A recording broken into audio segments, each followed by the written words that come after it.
Assalamualaikum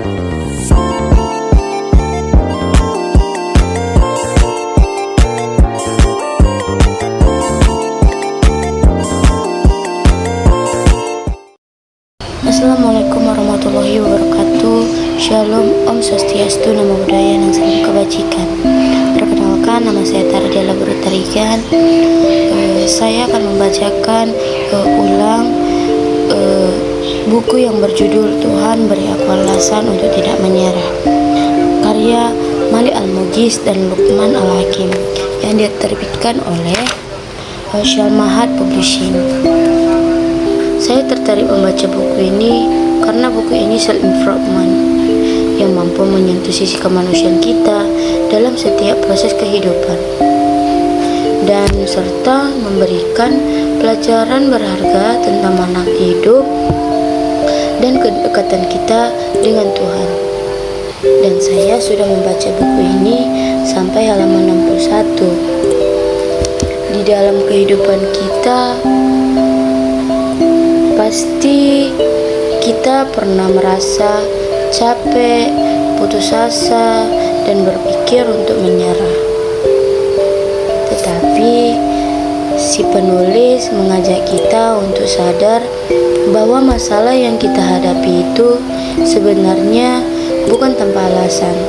Justru kita dapat membentuk pribadi kita menjadi lebih baik dan percaya diri. Hidup ini memang selalu tak mudah, tetapi setiap harinya selalu aja datang masalah.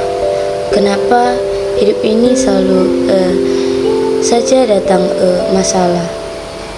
Tanpa kita minta pun pasti akan datang. Mau sampai kapan kepala ini dibikin pusing dengan masalah? Di buku ini menceritakan bahwa selama ini kita terlalu mengejar dunia, mulai dari uang dan pengakuan. Pada bagian 1 dijelaskan bahwa selama ini kita terlalu sibuk mengejar dunia, seperti uang dan pengakuan. Padahal kalau kita fokus memperbaiki diri dan mendekatkan diri kepada Tuhan, apa yang kita kejar akan bisa datang dengan sendirinya. Oleh karena itu, penulis menyampaikan pesan penting: berhentilah mengejar dunia, buatlah dunia mengejarmu. Buku ini sangat relate dengan kehidupan kita sehari-hari, seperti perasaan minder, gagal, bingung, dan tidak tahu mau kemana. Namun yang terpenting adalah jangan mudah menyerah. Setiap masalah pasti bisa kita selesaikan satu persatu. Tetaplah bertahan meskipun masalah datang dari keluarga atau teman, karena semua itu bisa membentuk kita menjadi pribadi yang lebih baik. Kedekatan dengan Tuhan itu juga sangat penting, karena di sanalah kita mendapatkan kekuatan untuk bertahan dan tidak mudah menyerah. Selanjutnya itu buku ini menjelaskan bagaimana cara kita menghadapi suatu masalah itu dengan baik, dan penulis mengajarkan kita untuk berpikir yang lebih baik terhadap setiap masalah. Dan pahamilah bahwa Tuhan mendatangkan masalah kepada kita itu agar lebih kuat, bukan berarti Tuhan itu tidak sayang kepada kita, sehingga akan melatih keimanan kita semakin meningkat. Dan ketenangan hidup itu bukan berarti tidak ada masalah, tetapi berasal dari keimanan yang kuat. Dan kita perlu belajar untuk berdamai dengan masalah yang kita hadapi, karena sebenarnya itu masalah bukanlah masalah, tetapi bagaimana sikap kita dalam menghadapi suatu masalah itu.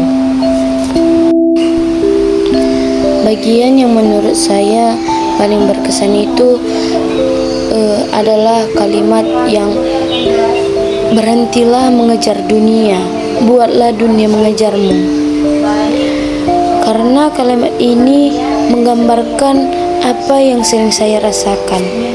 Kadang saya sebenarnya merasa lelah dan ingin menyerah, tetapi saya sadar bahwa menyerah bukanlah solusi. Justru kita harus terus memperbaiki diri dan mendekatkan diri kepada Tuhan. Bukan kita yang terus mengejar dunia, tetapi biarlah dunia yang datang kepada kita. Kesan sementara saya, menurut saya buku ini sangat mudah dipahami. Dan buku ini benar-benar seperti apa yang kita rasakan di dalam kehidupan kita sehari-hari. Buku ini mengingatkan bahwa capek itu wajar, tapi menyerah bukan solusi. Dan jalanilah setiap proses karena semua masalah pasti akan selesai pada waktunya. Dan saya belajar bahwa menyerah itu bukanlah solusi dari sebuah masalah. Dan kita harus tetap semangat meskipun masalah itu terus datang bergantian. Sekian cerita ulang dari saya untuk tahap pertama ini. Saya membaca buku ini dari halaman 1 sampai 61. Selanjutnya saya akan melanjutkan pada pertemuan berikutnya. Terima kasih. Selamat menonton video saya.